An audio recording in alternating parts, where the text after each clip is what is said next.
following subject matter is real and only intended for mature audiences. Discretion is advised.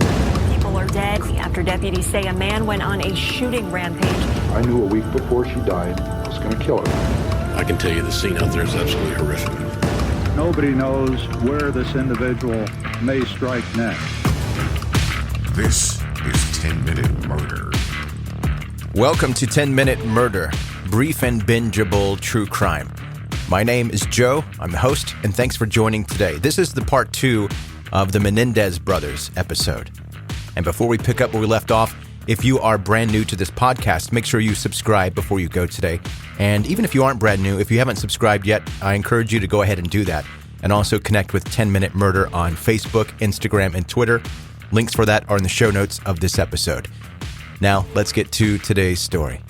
In the last episode, we talked about the gruesome murders of Jose and Kitty Menendez. The couple was shot to death in their fancy Beverly Hills home in August 1989. Their two sons, Erik and Lyle, were left shocked, and I'm using air quotes on shocked, by the sudden loss of their parents. But police had a feeling that the brothers knew more about the murders than they initially indicated.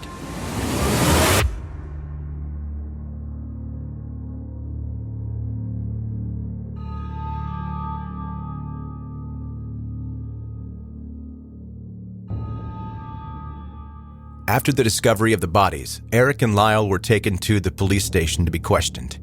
The police didn't consider them suspects at this point. They just wanted to talk to the brothers and see if they had any helpful information. However, one of the patrol officers assigned to watch Erik and Lyle immediately after their parents were found dead thought they seemed a bit off. Even though it's completely understandable that you feel devastated in a situation like this, according to the officer, the Menendez brothers' hysteria felt at times a bit overboard. In addition, he noticed that when looking directly at Erik and Lyle, they were sobbing, but when he turned away, they were calm and were whispering to each other. Of course, that could have meant nothing because everybody reacts differently to traumatic events, but you couldn't deny it was a bit strange. At the station, the brothers provided the police with a timeline of how they spent August 20th, 1989. According to them, they'd been playing tennis that morning, going shopping later in the afternoon at the Beverly Center, then around 5 p.m., they made plans with a friend to meet up later at the Taste of LA festival. A few hours later, they had gone to the AMC theater to see the new James Bond movie, but decided to see Batman instead due to a long line. After the movie was over, Erik and Lyle were supposed to meet their friend Perry Berman, but according to them, they got lost along the way and missed him. They then called Perry from a payphone and agreed to meet at the Cheesecake Factory in Beverly Hills. Before going, they needed to pick up Erik's fake ID from home to buy alcoholic drinks. However, things took an unexpected, horrible turn, as Erik told the authorities, quote, "We were going to stop at home quickly, so we pulled up front, we pulled in the driveway, we pulled in the side, and the gate was open, and we went inside, and I was smelling smoke. After that, we saw them, and immediately I started screaming, and so I went upstairs, and Lyle called the police immediately." Next, the brothers were asked the obvious question of if they had any idea of who could have killed their parents and why. According to Lyle, his father might have had business problems with some people, but he didn't know anything more. Lyle also mentioned his mother, saying, quote, "She seemed really worried about things. In fact, she recently bought a rifle." He continued, "Only my brother and I know this, but she was on the verge of contemplating suicide." So according to his statement, she was thinking about committing suicide. In the end, authorities were left with more questions than answers after the questioning of the Menendez brothers, and there's still no person of interest. One thing was for sure, Kitty or Jose was not the one behind the shooting. The scene and injuries had definitely not looked like a murder-suicide, mostly because dead people don't pick up shell casings and hide murder weapons. Curiously, the police did not administer gunshot residue tests on Erik and Lyle at all. While they were not suspected of killing their parents, one would think it would be smart to do anyway. Anything's possible and maybe just even rule them out, but I guess not. Lyle and Erik arranged a memorial service for the parents on August 25th, 1989 at the Directors Guild of America in Los Angeles. Yet the brothers themselves were an hour late. During the ceremony, Erik was visibly uncomfortable while Lyle seemed calm and relaxed. When the formalities had been taken care of, the Menendez brothers began acting as if they had just won the lottery. Erik and Lyle's father had been worth $14 million at the time of his death, and it seemed the brothers now planned to see how fast it would take them to spend all that money. Lyle bought a Rolex, a Porsche, lots of clothing, and a whole restaurant in Princeton, New Jersey. Erik bought a Jeep Wrangler and hired a $50,000 personal tennis coach in hopes of turning pro, and invested $40,000 in a rock concert that never happened. On top of that, the brothers bought luxury condominiums for themselves in Marina del Rey. Within 6 months of the death of their parents, the brothers had spent an estimated $700,000. Meanwhile, authorities continued to search for leads without any success. That was until March 5th, 1990, when detectives finally received a break in the case. A woman named Judalon Smith, an ex-lover of Dr. Jerome Oziel, told them that she had been asked to eavesdrop on a therapy session by Dr. Oziel on October 31st, 1989. And who was present at that session? Erik and Lyle Menendez. Judalon stated that she had heard the brothers shouting to each other, something along the lines of, quote, "I can't believe you told him. We've got to kill him and anyone associated with him." Followed with, "I can't stop you from what you have to do, but I can't kill anyone." The session ended when Erik stormed out of the office crying. Lyle soon followed him. Judalon continued, saying that the argument was caused by the fact that Erik had confessed to Dr. Oziel he had been the one killing his parents together with his brother. They even had everything on tape, the confessions to the murder and explanations for why the brothers had committed the crimes. It was a jackpot. Lyle was arrested soon after the revelation. Erik, who had been in Israel at the time, flew to Miami and then to LA, where he turned himself into police.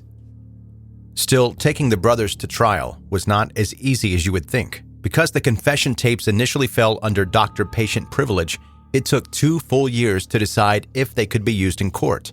At first, in August 1990, Judge James Albrecht ruled that the tapes of the conversations between Erik and Dr. Oziel were admissible evidence. He based this decision on the fact that Lyle had allegedly threatened Dr. Oziel and thus violated doctor-patient privilege. However, due to appeals, it was not until December 1992 when the Menendez brothers were finally charged with the murders of their parents. The trial began in 1993, and even though this was before Al Gore invented the internet, it was hard to go anywhere or do anything without seeing some type of coverage on the Menendez brothers. Courtroom events were broadcast on a cable network called Court TV, which basically wanted to turn murder trials and other legal proceedings into entertainment, as they are today. Of course, nobody could deny that there were all the ingredients for a successful TV crime series. 2 handsome young men from a rich family orphaned by gruesome crime in a colossal mansion. Huge inheritance, and a plot twist. Everybody was watching and waiting for the fate of the 2 brothers.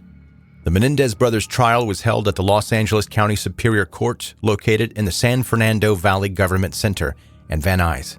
As Erik and Lyle could not really deny anymore that they had been the ones to kill Jose and Kitty, they tried to make it sound like they had every right in the world to shoot their parents. The brothers testified in court that they had gone through a lifetime of abuse by their parents, especially their father, who had also sexually exploited them. According to Erik and Lyle, Jose was a cruel perfectionist and a pedophile, while Kitty was a mentally unstable alcoholic and drug addict who just encouraged the abuse. The whole defense relied on an imperfect self-defense law which argued that the brothers had an honest but unreasonable belief that their lives were in danger. Meanwhile, the prosecution questioned the sexual abuse claims and painted a picture of greedy monsters who had killed their parents in a very savage way just to inherit their father's millions. Still, the story of abusive parents was enough to get the brothers a hung jury in their first trial. However, it was immediately announced they would be retried. In the second trial, where TV cameras were not allowed, jurors rejected the abuse defense and convicted the brothers of first-degree murder and conspiracy to commit murder. And so, almost 7 years after the murders, Erik and Lyle Menendez were sentenced to life without parole. They were initially sent to separate prisons until 2018, when they were allowed to serve their sentences at the same facility in San Diego County. Both Lyle and Erik found wives while imprisoned and have remained married. Today, it has been over 3 decades since the murders of Jose and Kitty Menendez. The brothers have stuck to their original statement all this time, saying a lifetime of abuse finally caused them to snap. They just wished they'd gotten help sooner. As Lyle noted in 2018, quote, "If I could take my consciousness now and go back, I would have gone to the police and taken my chances in exposing what was happening." Erik also expressed bitterness of the situation, saying, quote, "I didn't deserve the sentence. I'm not saying what I did was right or justifiable, but place another child in my life and see what happens. The way I reacted was so destructive to all. It was the most awful devastation. I killed the two people I loved the most." Earlier this year, the case was brought back into the spotlight as a group of Gen Z TikTokers flooded the social media platform with videos saying they believe the Menendez brothers' punishment was way too harsh due to abuse allegations. Yet others see Erik and Lyle as just rich, white Beverly Hills boys who murdered their parents and still were not stripped of their privilege. And honestly, no matter what side you're on, one thing is for sure. The Menendez brothers are not going to get out of prison anytime soon. And hopefully their story will encourage those in the future, maybe in a similar situation, to reach out for help instead of turning to murder. Whoa. That's today's 10-minute murder. Brief and bingeable true crime. Thanks for listening today as we wrap up part 2 of 2 of the Menendez brothers. And to me, the most interesting detail of this case, I didn't even mention until right now. It didn't keep the story moving forward, so I didn't see the point of mentioning before now. But there's a basketball card of Mark Jackson of the New York Knicks. In the background of his basketball card, you can see sitting courtside Erik and Lyle Menendez. The picture for this basketball card was taken after their parents were murdered and they were on that spending spree. So of course they're sitting courtside at the Knicks game. And I don't know who in the world discovered that you can see Erik and Lyle in the background of this basketball card. I'll post it to the 10-Minute Murder Facebook and Instagram pages so you can see it for yourself. It's super weird and cool at the same time. I don't know, it's just an interesting detail to this story. Again, thanks for listening today. And if you're listening to this at the time it is released, I hope you and your family have a happy Thanksgiving. And if you're listening to it after that time, I hope you had a happy Thanksgiving. If you have friends that are into brief true crime stories, maybe like this one, let them know about 10-Minute Murder. Also, make sure you're subscribed to 10-Minute Murder and you won't miss any future episodes. Connect on Facebook and Instagram, also Twitter. Links are in the show notes of this episode, or just type 10-Minute Murder, the number 10-Minute Murder, into the search bar of Facebook, Instagram, or Twitter, and the show will pop right up. Thank you for listening. Be safe and have a good night.